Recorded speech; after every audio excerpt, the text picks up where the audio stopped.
రాష్ట్రాలను bird flu వణికిస్తోంది. Virus సోకి లక్షలాది కోళ్లు మృత్యువాత పడుతున్నాయి. ఉభయ గోదావరి జిల్లాలతో పాటు ఎన్టీఆర్ జిల్లాలో బర్డ్ ఫ్లూ లక్షణాలతో వేలాది కోళ్లు చనిపోతున్నాయి. దీంతో అధికారులు అప్రమత్తమయ్యారు. చనిపోయిన కోళ్లను వెటర్నరీ వైద్యులు పరిశీలిస్తున్నారు. టెస్ట్ల కోసం శాంపిల్స్ ల్యాబ్కు పంపారు. కొన్ని రోజుల పాటు చికెన్, గుడ్లు తినకుండా ఉంటేనే మంచిదని అధికారులు సూచిస్తున్నారు. మరోవైపు బర్డ్ ఫ్లూ కలకలంతో తెలంగాణ సర్కార్ అలర్ట్ అయింది. ఏపీ నుంచి తెలంగాణలోకి వస్తున్న పౌల్ట్రీ కోళ్లపై నిషేధం విధించింది. తెలంగాణ రాష్ట్ర సరిహద్దుల్లో చెక్ పోస్టులను ఏర్పాటు చేసిన అధికారులు కోళ్లతో వస్తున్న వాహనాలను అడ్డుకొని వెనక్కు పంపిస్తున్నారు. ఇక డీటెయిల్స్ మనకు కాంతి అందిస్తారు. కాంతి, కలకలం రేపుతుంది. ఏపీలోని కొన్ని ప్రాంతాలలో చికెన్, కోడిగుడ్లను పూర్తిగా నిషేధించారు. అలాగే కొన్ని రాష్ట్రం అంతా కూడా ఆంధ్రప్రదేశ్ లో కేవలం తూర్పు గోదావరి, పశ్చిమ గోదావరి జిల్లా మాత్రమే కాకుండా ఎన్టీఆర్ జిల్లాలో కూడా చోట్ల కోళ్ల ఫార్మ్స్ లో ఉన్నటువంటి కోళ్లన్నీ కూడా ఒక్కసారిగా చనిపోతుండటంతో ఖచ్చితంగా ఈ కోళ్లకు సంబంధించి 8,000కు పైగా ఒక్క రోజులోనే ఒక్క చోట మృత్యువాత పడ్డాయి. అలాగే కొన్ని ఫార్మ్స్ లో ఏవైతే ఉన్నాయో తిరువురికి సంబంధించినటువంటి ఫామ్ లో దాదాపుగా రోజుకి 10,000కు పైగా కోళ్లు చనిపోతుండటంతో పూర్తిగా ఆంధ్రప్రదేశ్ వ్యాప్తంగా చికెన్ నిషేధించినట్లుగా తెలుస్తోంది.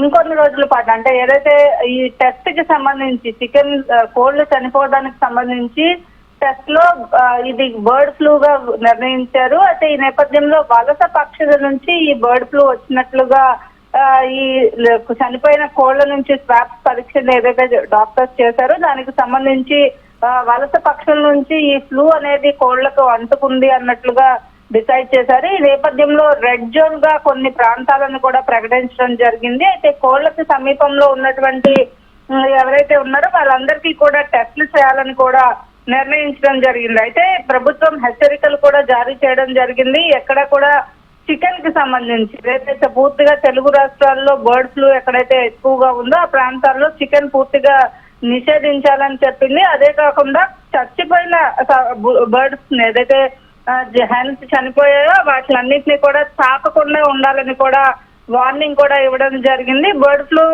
తోటి పూర్తిగా చికెన్ అమ్మకాలు అలాగే చికెన్ షాపులకు వెళ్లే కస్టమర్ల సంఖ్య కూడా తగ్గిపోయింది. ఈ నేపథ్యంలో తెలంగాణ ప్రభుత్వానికి సంబంధించి ఆంధ్రప్రదేశ్ లో నుంచి తెలంగాణ వెళ్లే అన్ని సరిహద్దు ప్రాంతాల్లో కూడా చెక్ పోస్టులను ఏర్పాటు చేయడము అలాగే ఇటు నుంచి వెళ్లేటువంటి కోళ్లు ఏవైతే ఉన్నాయో ఆ కోళ్లన్నింటినీ కూడా ఎక్కడికక్కడ నిలిపివేస్తున్న పరిస్థితి అయితే ఉంది. అయితే కొన్ని రోజుల పాటు చికెన్ తినవద్దు అని చెప్పి ప్రజలను కూడా హెచ్చరిస్తూ ఉన్నారు. కోళ్లకు సోకుతున్న వైరస్ ఏదైతే ఉందో దానికి సంబంధించినటువంటి వైరస్ పట్ల అప్రమత్తంగా ఉండాలని పలు సూచనలు కూడా తీసుకోవడం, కొన్ని జాగ్రత్తలను కూడా జారీ చేయడం జరిగింది. జ్యోత్స్న.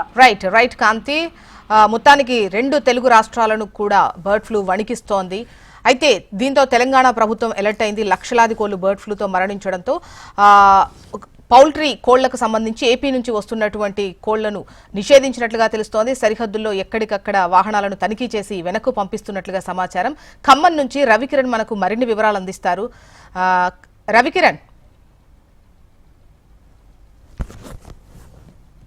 తెలంగాణకు సంబంధించిన అధికారులు భద్రాద్రి కొత్తగూడెం జిల్లా అసురాపేటలో ఉన్నటువంటి రాష్ట్రీయ సరిహద్దులో కూడా ఇప్పటికే తనిఖీలు చేస్తున్నారు. ఆంధ్రప్రదేశ్ నుంచి తెలంగాణలోకి వస్తున్న కోళ్ల వాహనాలన్నీ కూడా అడ్డుకొని వెనక్కి పంపిస్తున్నారు. ఆంధ్రలోని డెల్టా ప్రాంతంలో పలు పౌల్ట్రీ ఫారంలో సంబంధించి లక్షలాది కోళ్లు వైరస్ తో మృతి చెందడంతో అనంతరం ల్యాబ్ టెస్టులు కూడా కోళ్లకు బర్డ్ ఫ్లూ పాజిటివ్ అని తేలడంతో వైరస్ సోకినట్టు నిర్ధారణ కావడంతో తెలంగాణ సర్కార్ అయితే అప్రమత్తమైంది.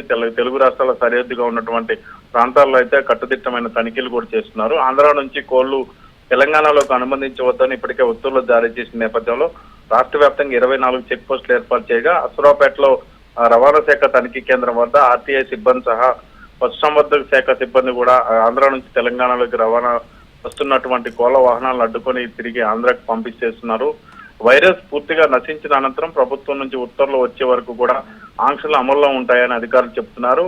అప్పటి వరకు కూడా బాయిలర్, లేయర్ కోళ్ల వాహనాలన్నిటి కూడా రాష్ట్రంలోకి అనుమతించాలని అధికారులు చెప్తున్నారు. ఇదే నేపథ్యంలో ఖమ్మం జిల్లాకి సంబంధించి కూడా సత్తుపల్లి నియోజకవర్గంలో ఉన్న వియ్యం బంజర్ కావచ్చు, పెనుబలు కావచ్చు, అలాగే కొన్ని ప్రాంతాల్లో ఉన్నటువంటి పౌల్ట్రీ ఫారంలో కూడా కొన్ని కోళ్లు మృతి చెందడంతో దాని మీద కూడా అధికారులు ఇప్పటికే అప్రమత్తమయ్యారు. వాటికి టెస్టులు కూడా చేపిస్తున్న పరిస్థితి అయితే కనపడుతుంది. మరోవైపు కోళ్లకు బర్డ్ ఫ్లూ పాజిటివ్ వచ్చిన నేపథ్యంలో ఎవరు కూడా చికెన్ తినవద్దు కొన్ని రోజుల పాటు అని చెప్పేసి ప్రభుత్వం కూడా ఇప్పటికే ఉత్తర్వులు ఇవ్వడంతో చికెన్ రేట్లు పూర్తిగా తగ్గిపోయిన పరిస్థితి. ఎవరు కూడా చికెన్ షాపుల వైపు కన్నెత్తి చూడని పరిస్థితి ప్రస్తుతం ఇరు రాష్ట్రాల సరిహద్దులో కూడా కనపడుతుంది. చూసిన రైట్ రవికిరణ్.